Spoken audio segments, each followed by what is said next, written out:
Hola, buenas tardes.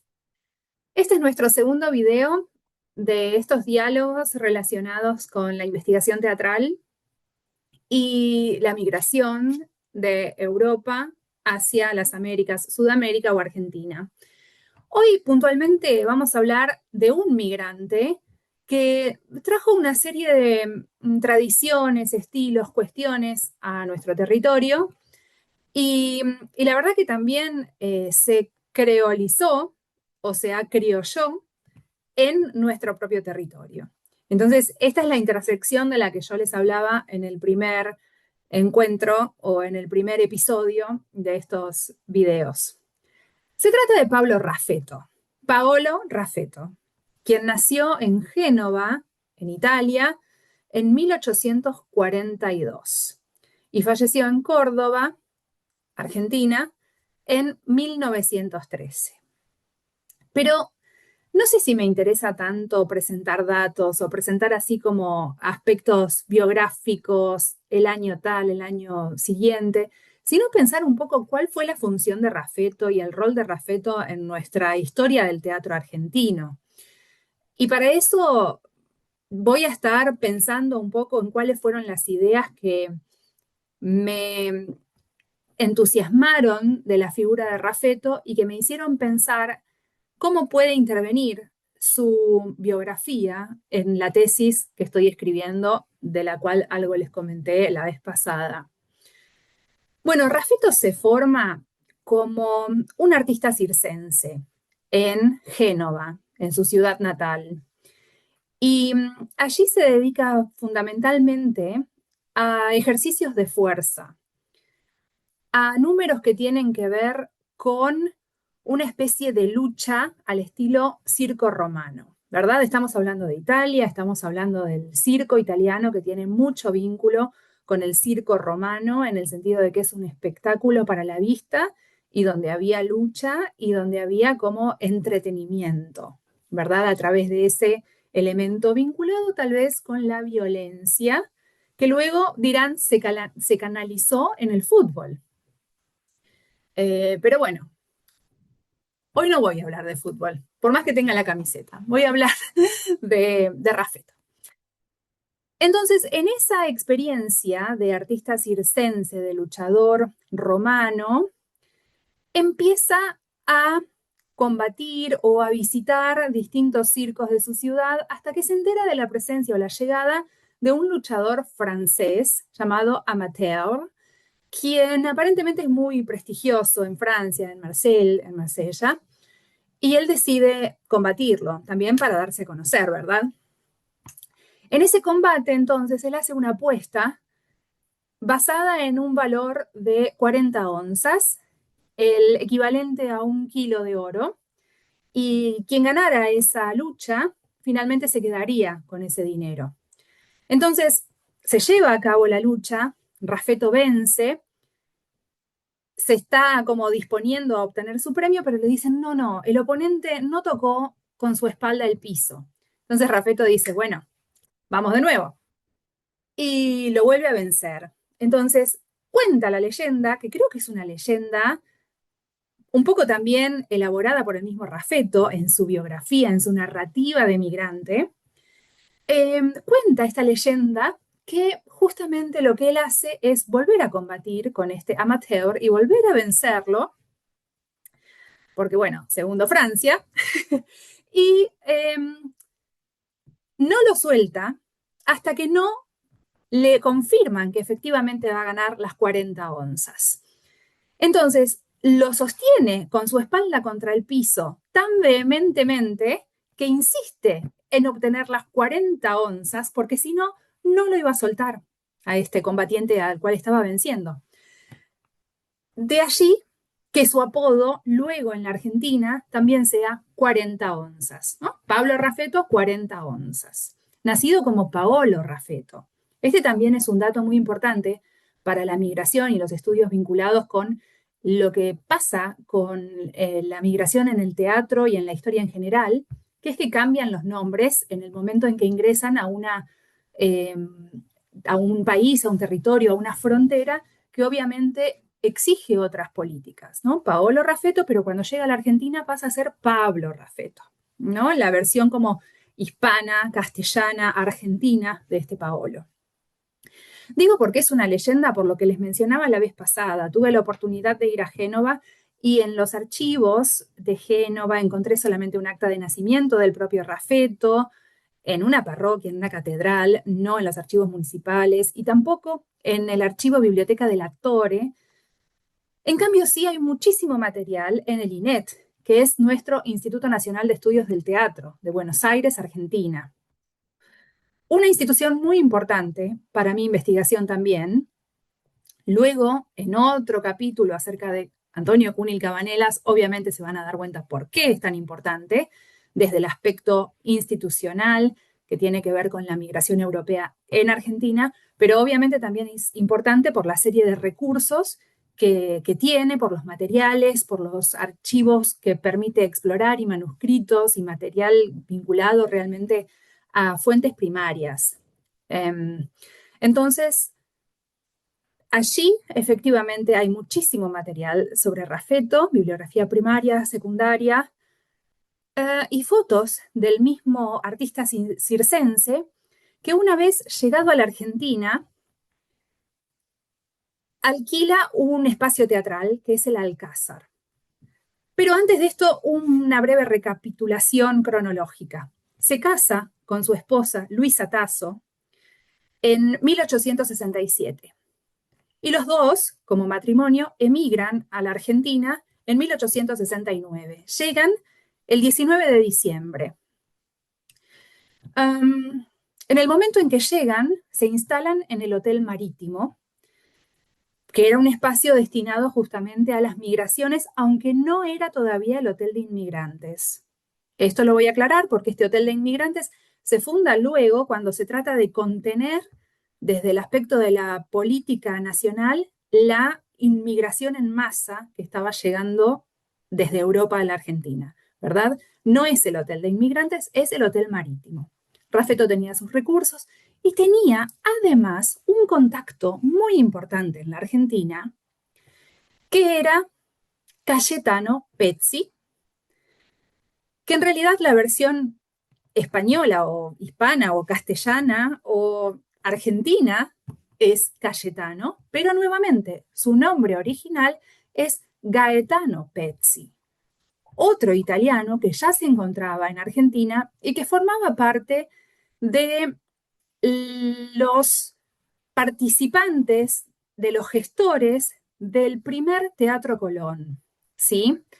Ustedes saben que el Teatro Colón originalmente tuvo una primera fundación de orden privado en 1857 y se mantuvo activo hasta 1888 en la Plaza del Congreso, en lo que es hoy el Banco de la Nación. Para quienes andan por la ciudad porteña, sabrán reconocer este edificio que es magnánimo y que es hermoso. Bueno, un sector estaba destinado al Teatro Colón, a la primera fundación, al primer Teatro Colón. Posteriormente ya interviene el Estado y ya estamos hablando de otra etapa más de política cultural también, de la legislatura, de los gobiernos nacionales, incluso municipales de Buenos Aires, etcétera, que intervienen justamente para revivir este teatro que se constituía como un patrimonio ya por entonces de principios del siglo XX. Pero en el origen era un teatro, una empresa, porque también se puede hablar de empresas de origen privado, de capitales privados.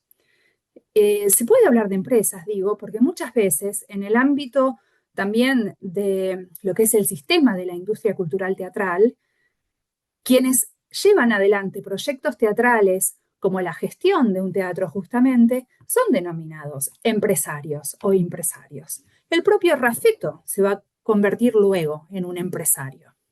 Como les decía, ya existe un contacto que de alguna forma le facilita el acceso y le facilita la migración y la llegada al propio Raffetto. Es algo muy común a fines del siglo XIX en nuestra historia teatral argentina, que haya in situ, primeramente un migrante teatral, como podemos llamar a estas personas, que facilita el acceso a otros migrantes o a otras cadenas migratorias, ¿verdad? Porque el discurso de la migración como tema de migraciones sociales también habla de cadenas migratorias, que primero migra un padre y después van los hijos y después va la esposa. Bueno, eso también pasaba en el teatro.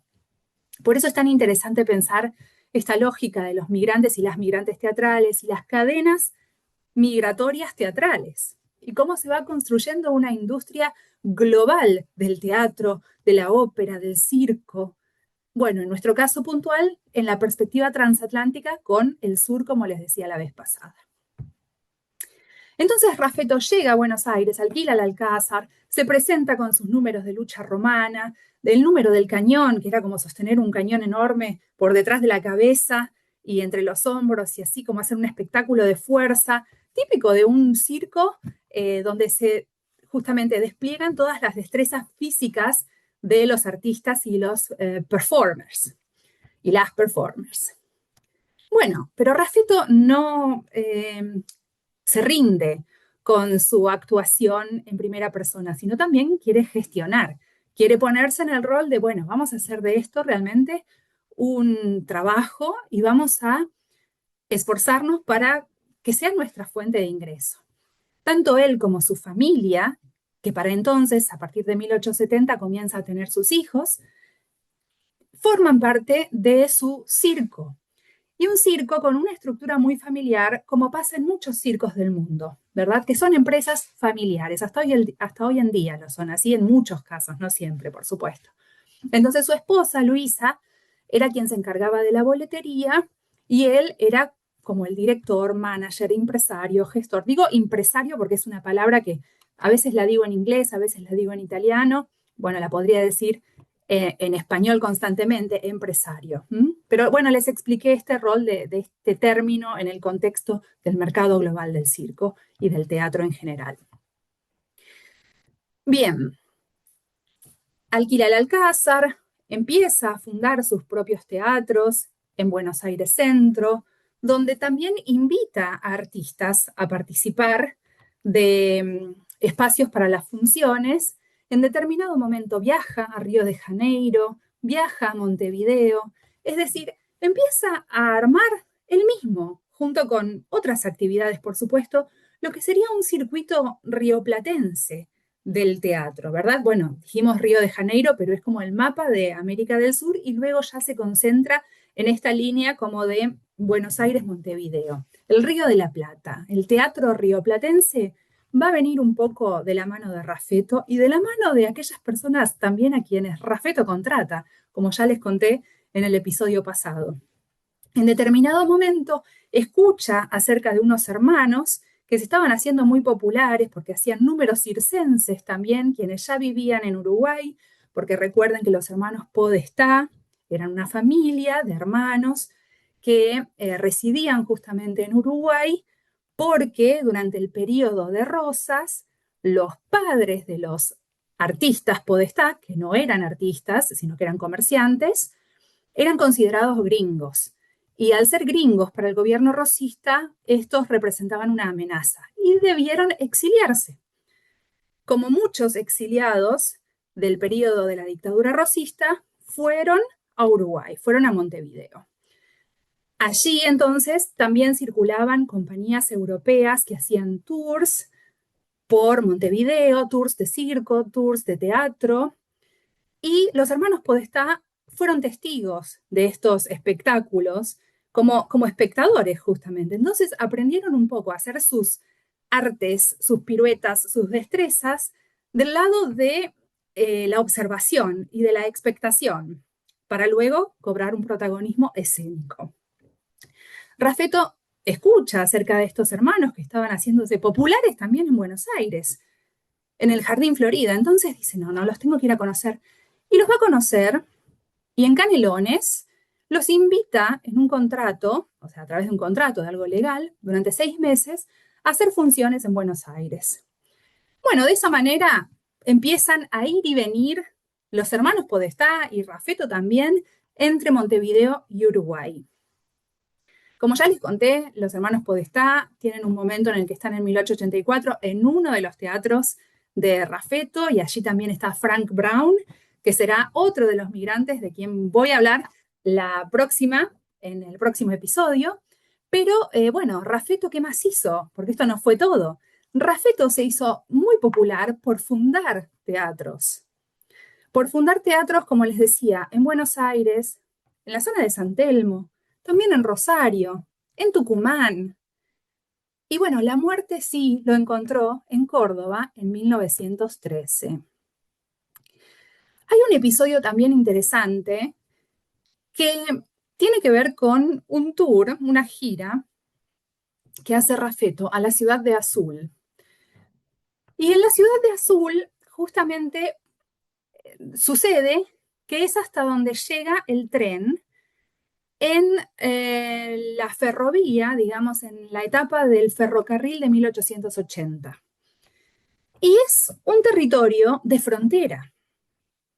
Entonces yo pienso que el hecho de que Raffetto y eventualmente los hermanos Podestá hayan ido a hacer funciones a estos lugares de frontera donde había muchos conflictos, incluso armados, entre un ejército de frontera y los malones, que como ustedes saben eran grupos de personas, de pueblos originarios, a quienes por supuesto les expropiaban la tierra, quienes tenían sin dudas un vínculo más natural con el territorio justamente, pero que no poseían un documento legal a partir de los cánones de justamente la legislación nacional de aquel entonces. Entonces, eran dueños por su tradición y por su historia y por su origen, pero el Estado Nacional, en ese momento, empieza justamente con esta idea de fundar una nación. Y en ese fundar una nación, no solamente aparecen cosas que tienen que ver con la cultura, que es el aspecto que a mí me interesa y a lo que me dedico, sino que también hay cuestiones que tienen que ver con las fronteras, con el margen de lo que es la ciudadanía, con lo que es la identidad nacional y por supuesto también hay muchas cuestiones de racialización en esa idea de fundar una nación. Estos son aspectos que tienen que ver con nuestra historia nacional. Y en esa instancia, quiero decir, en ese contexto, que Raffetto o que los hermanos Podestá como criollos hayan ido a hacer funciones a ese espacio de frontera, también habla un poquito como de una suerte de, hoy diríamos, soft power, una suerte de aproximación a lo que sería una política cultural para gestionar conflictos entre un grupo y otro. Los gauchos, quienes eran también dueños de ese territorio de frontera, en muchas ocasiones se acercaban a estas funciones. Y el teatro, también en esos momentos, en esas instancias, funcionaba como un espacio, como les decía la vez pasada, de negociación. Entonces, estos grupos alternativos, como espectadores que se acercaban a ver una función, también tienen un rol a jugar dentro de nuestra cultura nacional y dentro de las políticas culturales que se estaban gestionando en ese momento. Porque, por supuesto, el circo de Raffetto estaba autorizado a hacer estas funciones. Entonces, en esa autorización habría probablemente también una especie como de habría una especie de objetivo, habría una especie como de destino en querer que esa función se realice, ¿verdad? No estoy diciendo que se formaban a la par de esta campaña del desierto de la generación del 80 ni que la acompañaban, pero que la generación del 80 haya querido apropiarse un poco de estas políticas culturales y de estas funciones teatrales y de esta suerte como de mandemos un poco el teatro más allá de la frontera para ganar más territorio, no me parece tan desacertado. Entonces, también es algo en lo que estoy trabajando. Pablo Raffetto, además, formó parte de un grupo de muchísimos migrantes que lograron negociar justamente entre la cultura nacional y la cultura europea. Una anécdota muy famosa es que en una ocasión Raffetto menciona en su circo que la función tenía que cerrarse o que cancelarse porque se venía una tormenta de la Gran Siete. Una expresión claramente rioplatense, claramente criolla. En ese espacio de negociación de Raffetto como un artista europeo que se beneficia de su perfil europeo, pero que al mismo tiempo se quiere apropiar de las características de lo criollo, es donde aparece el cocoliche. La próxima vez vamos a hablar de Frank Brown y luego vamos a hablar del cocoliche. Por hoy entonces dejamos acá y hasta la próxima.